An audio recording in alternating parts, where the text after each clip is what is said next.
Okay, so we're now going to have a panel on this competition, and so we're keeping one of the members of the Asia team on, but I'd like a representative from each of the other teams that are here.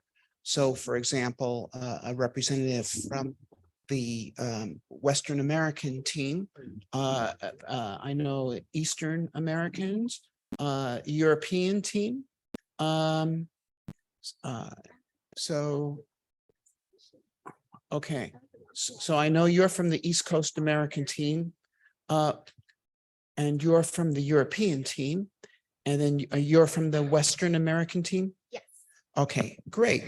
And then Trudy, who was not part of this contest, but was very much involved in STEM and space education, and was a judge of the excuse me. Okay, she was one of the judges, which are very important. Okay, because it's not just the people who cast the votes, it's the people that count the votes that count, to quote Stalin. But anyway.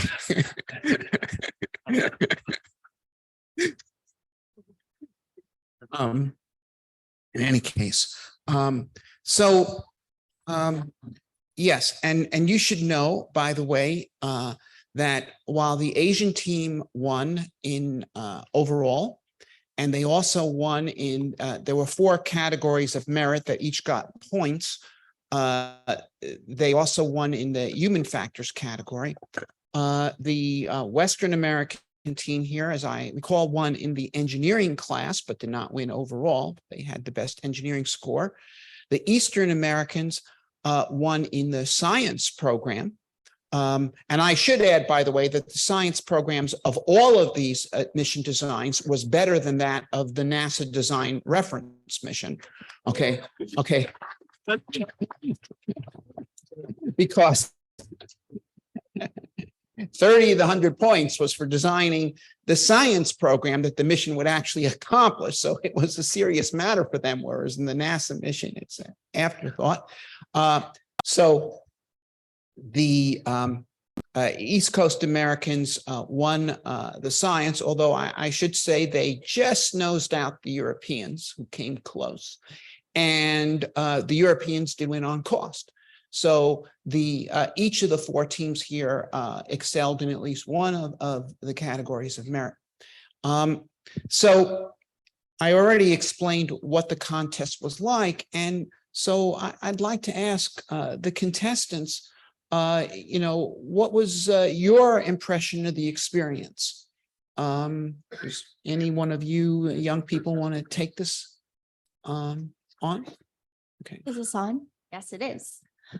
I'd say that more than anything, it gave us a good snapshot of what engineering classes, what scientific studies might look like in the future for us. And as high schoolers, being able to get that window into what life at a university might be like and what life in our future careers may be like. That was one of the bigger, that's one of the more bigger picture things. But I just love the formation of teams and how we kind of just got thrown together based on location, but we ended up creating friendships. At least I hope you guys created friendships. And it was an amazing time, both in terms of actually getting down to business and just hanging out like my team and I have been doing. Okay, another one want to comment on it? I learned a lot about the research process in this competition. I learned all about, you know, how to work together as a team, conduct meetings, you know, coordinate timings and stuff. I also learned a lot about the writing process, you know, the writing of the reports, the citings, how to properly cite, and just a lot about the design process, you know, like all the different designs we had and, you know, how to finalize that design into what our final mission plan was. I thought it was a really interesting experience. It's a opportunity that I'm super grateful for. So for me, apart from just getting to know more about Mars itself, and like you mentioned, the writing the report.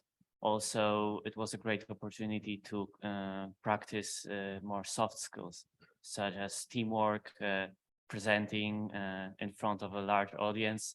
And in my opinion, that is something that is very important because a lot of people nowadays focus on really lack those very important soft skills.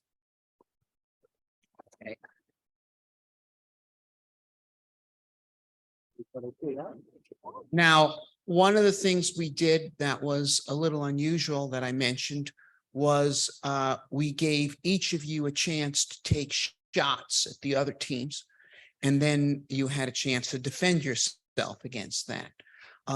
What did you think about that? Did that upset you or did that excite you? How'd you feel about that?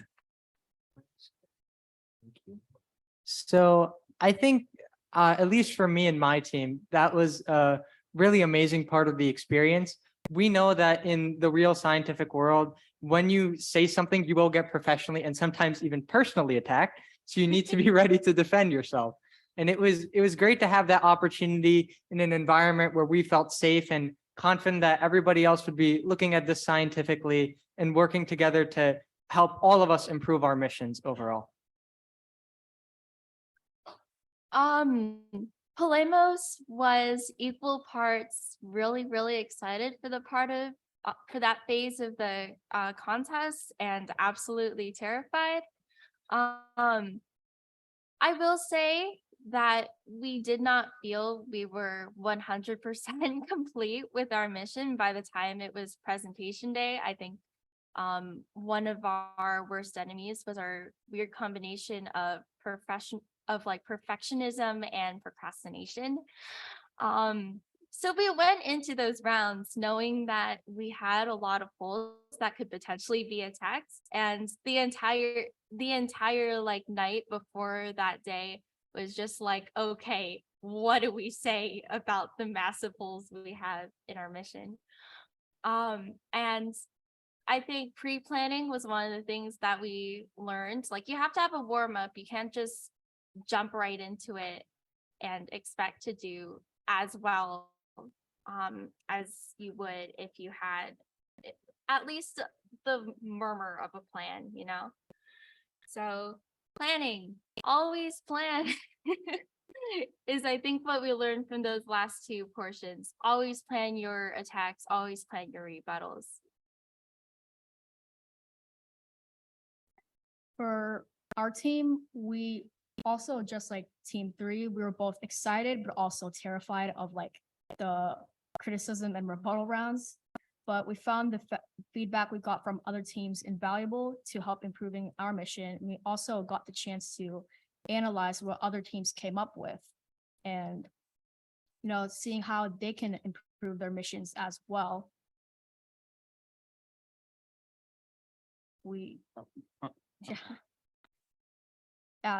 It's a real good experience to get, especially in the real world, how you might have to defend your own design as well. And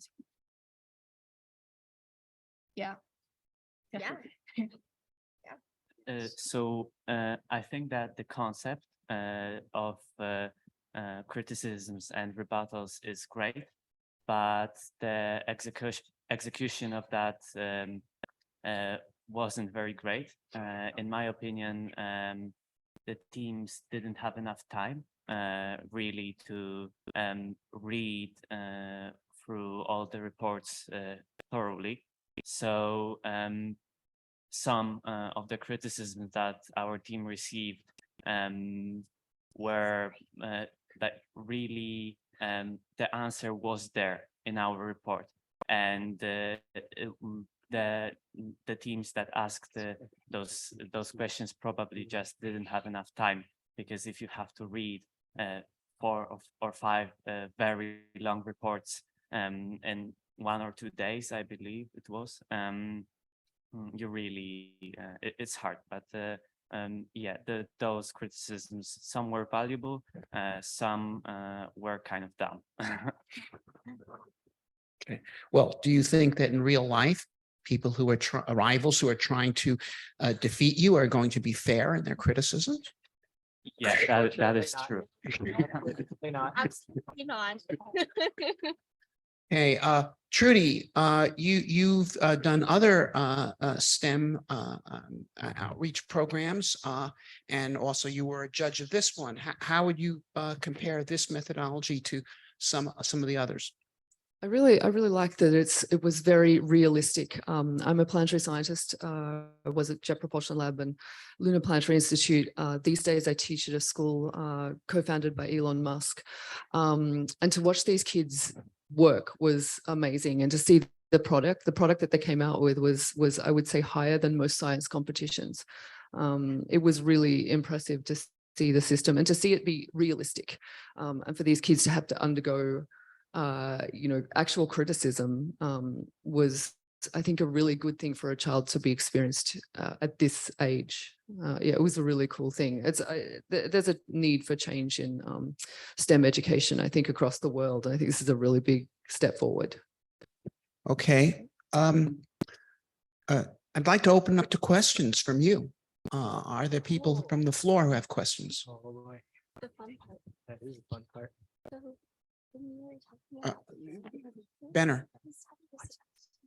Could you make a remark about the roles of mentors in this process? You had them.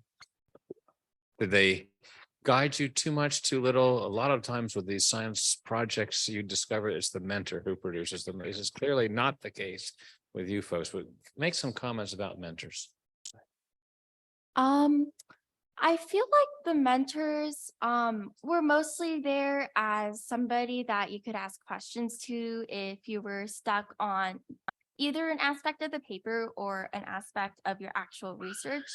I found that we were asking ours like, what kind of citations do we use? There's two versions of APA 7th edition for some reason. Which one do we use, school or professional? And a couple questions about just like the sources that we were reading, the presentations. And I found that for the most part, we could take care of the writing ourselves. It was just the fine things that we needed her help for.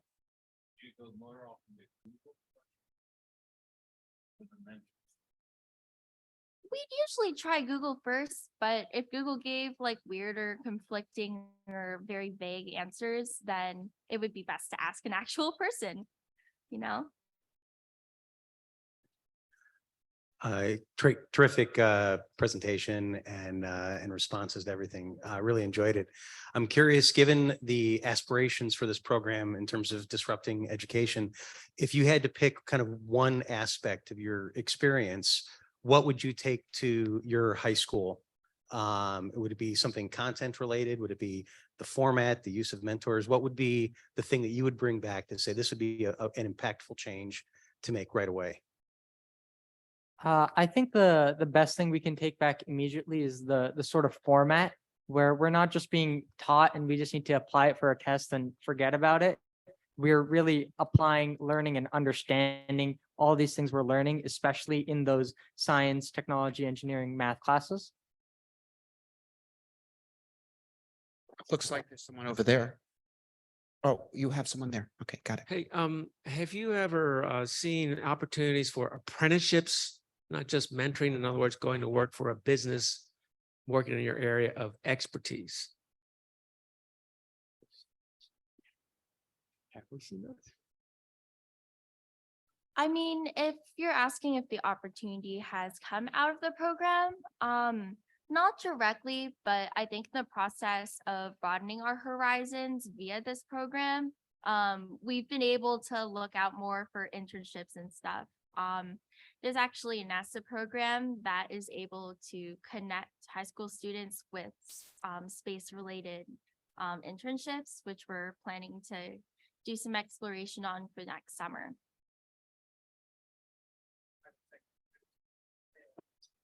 Okay, next question. Do you think this experience will make you more likely or less likely to pursue a STEM-related higher education? Definitely more likely. Another Yes. question? Hi, Oh, impressive work. Each of you clearly came to this competition well prepared. I wonder briefly what brought you to that point to be ready to do this? So for me, I'm from Poland, and I was taking part in some other competitions. For example, doing some work about life on Mars, and generally, I was participating in chemistry competitions also.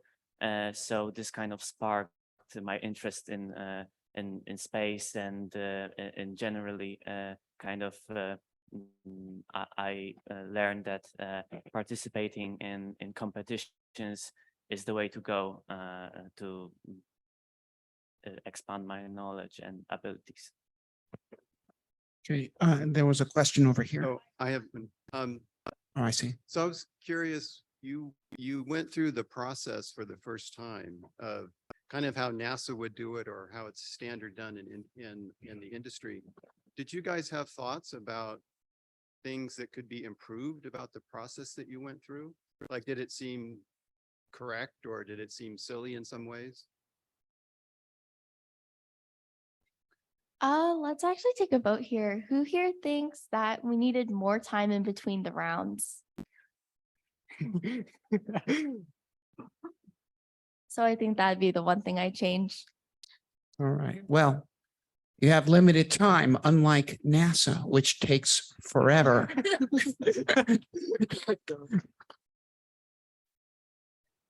Artemis. And ESA, which takes longer than forever. Okay, oh, I have a question for you. We made no attempt to coordinate the opinions of the instructors. Okay, you got diametrically opposed opinions, or at least inconsistent opinions and views from there were about 12 lecturers that gave you background. Okay, so, and you had to sort it out. How did you feel about that? Ooh. Can I go? Yeah. All right. Well, there's no really good way to answer this question without offending somebody, but I think we wanted to make sure that we considered all the possibilities. So at least for us, it was almost always good to hear that there was somebody with an opposing view, because it made us think that we weren't overlooking something basic. And when we were managing all those ideas, well, what we did was we looked to other people. What do other scientists think about this issue? What are their goals and what are they trying to accomplish with their point of view? So taking all that into consideration really helped us figure out what decisions we want to make and what we want to learn from each instructor.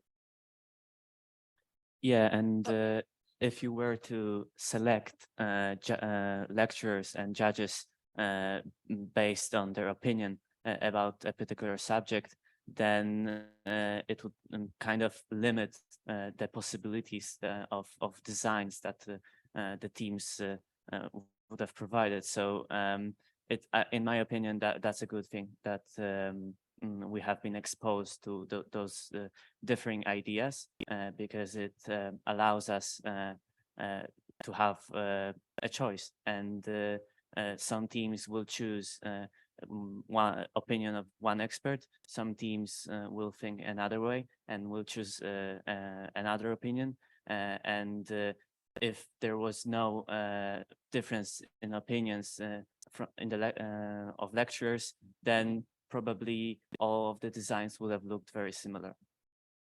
Agreed. Oh, yeah. So I agree that what I think the split of opinion in lectures did best was kind of scatter the ideas that each team searched for. We all had an idea that we liked and latched onto, and then built kind of the rest of it around that.